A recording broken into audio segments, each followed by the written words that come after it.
Асықстағы Михаил Ремеш Келшаковтың адының библиотекада шапсық туғазығылар ұда ертчейлер. Бұна даанды 18-ні училищенің базы Асықстағы лицей-интернатын көрінжелері, Хакасиядағы шаяшылар турызының база писателер пірігізінің кізілерінің туғасылар. Шаяш ұстар шитерінің қайын Хакасияның сықын кенділерге тартқанар.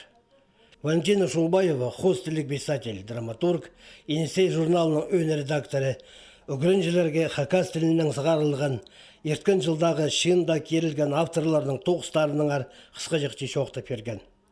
Оға қынық болған істерге Галина Казачинованың олғанарының шоқ алысқын.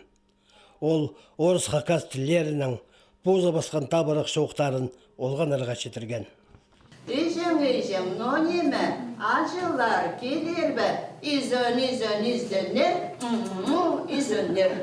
Орыс тілі көрінжілерге пәді тіл алысқаны пілтістік. Галина Григорьевна бозыдан кендежектерінің таныстырып, оларны библиотека сыйлап берген.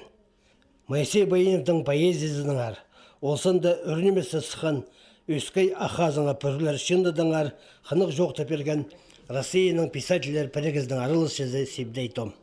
Олық шындының редакторы, филология наукаларының кандидаты Нина Майнагашева сабылық байет Моисей Байыновтың пай сөзіне қайығдартқан.